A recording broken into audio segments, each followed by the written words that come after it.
नमस्कार दोस्तों, मैं हूं आपका अक्कड़ बक्कड़ राहुल धाकड़ और स्वागत करता हूं आपका इस बहुत ही इंपॉर्टेंट वीडियो में। दोस्तों, तुम लोग देने वाले हो बोर्ड एग्जाम, लेकिन तुम लोगों को हमेशा बोला गया कि ऐसे पढ़ाई करो, वैसे पढ़ाई करो, इतना पढ़ना पड़ेगा, उतना पढ़ना पड़ेगा, बोर्ड एग्जाम इतना टफ होने वाला है, इतना इंपॉर्टेंट होने वाला है लाइफ के लिए।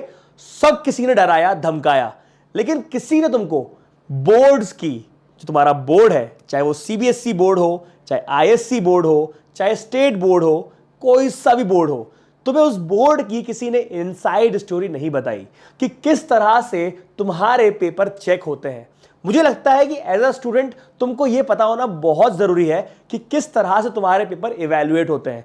एक बहुत बड़ा फियर तुम्हारे दिमाग में रहता है कि यार क्या होता होगा, कितने खराब लोग होते होंगे, वो बीवी से लड़के आएगा तो मेरे पेपर को खराब चेक करेगा, उसके घर में लड़ाई होगी तो गुस्सा मेरे पेपर में निकालेगा, मैं ऐसा कर दूंगा तो वो नंबर काट देगा, ऐसा करूंगा नंबर काट देगा। बहुत सारे तुम्हारे दिमाग में मिथ है। इस वीडियो को देखने के बाद तुमको क्लियर स्टोरी पता रहेगी कि तुम्हारे पेपर के साथ होता क्या है।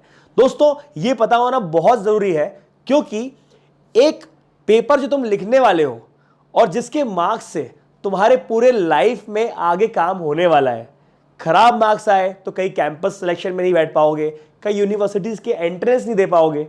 अच्छे नंबर आए तो बहुत जगह तुम लाइन में आगे खड़े हो जाओगे। मतलब it is going to make a great difference in your life. तो तुमको पूरा इनसाइड आउट पता होना चाहिए कि तुम्हारे पेपर के साथ होता क्या है। तो इस वीडियो को आखिर तक देखिएगा और मुझे बताइएगा कि क्या ये वीडियो देखने के बाद आपका डर बढ़ा या डर कम हुआ। तो दोस्तों, मैं भी एक बोर्ड का इवैल्यूएटर हूं। ये बहुत सारी चीजें जो होती हैं बहुत कॉन्फिडेंशियल होती हैं, इसलिए मैं आपसे हर बात बहुत ज्यादा खुल के नहीं शेयर करूंगा।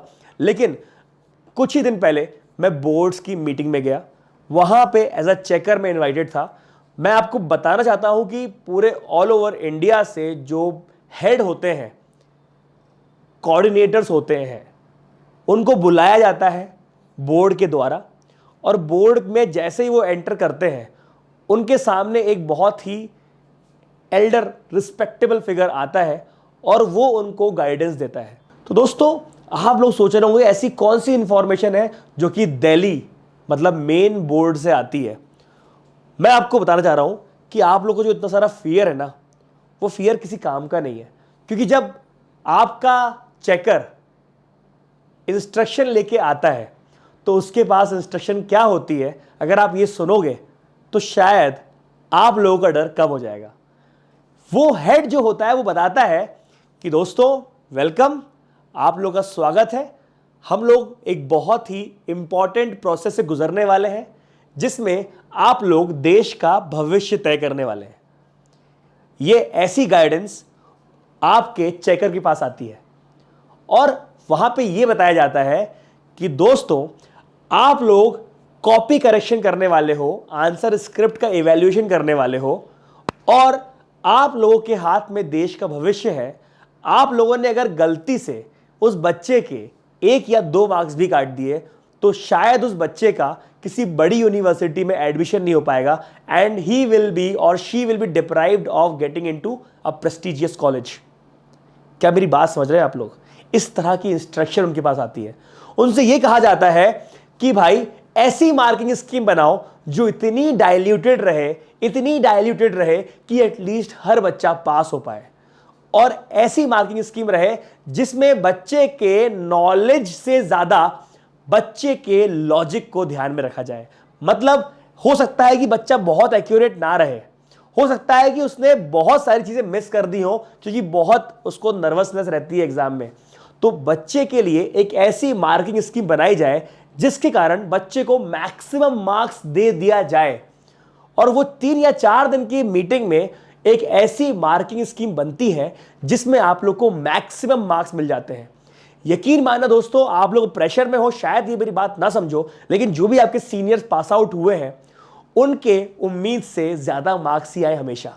मैक्सिमम टाइम उनने सोचा कि मेरे यार आएंगे 75 तो उनके आए 80, उसने सोचा कि 85 आएंगे तो उसके आए 90। ऐसा होता है। पूछो क्यों? क्योंकि बोर्ड आपके मार्क्स काटने नहीं बैठा, बोर्ड किसी भी बच्चे का जीवन खराब करने नहीं बैठा। बोर्ड वाले जो होते हैं ना, जो मेन जो पोजीशन में बैठे हुए चेयर पर्सन होते हैं, वो आपके दुश्मन नहीं है। Trust me, they are there to help you. लेकिन आप लोग ना समझते ही नहीं हो कि उनकी साइकोलॉजी होती क्या होगी। आप सोचते हो कि वो आपके मार्क्स काटने बैठे हैं, आपसे दुश्मनी निकालने बैठे हैं, आपको नुकसान पहुंचाने बैठे हैं। ऐसा नहीं होता। बोर्ड की कॉपी जब चेक होती है दोस्तों, मैं आपको बिल्कुल रूम की बात बता रहा हूं, रूम की बात, जहां पे कॉपी चेक होती है। अब वो दिल्ली से आपका जो चेकर है वो आया है, उसको ये बोला गया है कि ये बच्चे की कॉपी आप चेक ऐसे करोगे कि अपने बच्चे की कॉपी चेक कर रहे हो। उसके बच्चे का करियर खराब नहीं होना चाहिए आपकी गलत चेकिंग से। अगर बच्चे तक एक्स्ट्रा 1-2 मार्क्स पहुंच जाए तो दिक्कत नहीं है, लेकिन बच्चे तक किसी भी गलती से 1-2 मार्क्स कम नहीं होने चाहिए। ऐसी इंस्ट्रक्शन लेके वो चेकर हॉल में आता है। अब सबका ब्रेन वॉश हो जाता है और सब लोग, जितने भी लोग हॉल में होते हैं चेक करने के लिए, सब लोग एक ही डायरेक्शन में सोचते हैं कि किसी तरह से हर बच्चा पास हो जाए। मेरे हाथ से एक भी बच्चा फेल ना हो। हे ईश्वर, मुझे इतनी शक्ति देना, किस्मत से मुझे ऐसा बंडल देना जिससे मैं हर बच्चे को फुल मार्क्स दे पाऊं। Trust me, this is the psychology behind any checker, any paper evaluator. और जब भी आप वो कॉपी चेक करते हैं तो they have a team, they discuss together, और वो पूछते हैं कि सर इसने इतना लिखा है, बस इसकी इतनी गलती हो गई है, मैं इसको क्या नंबर दे सकता हूं।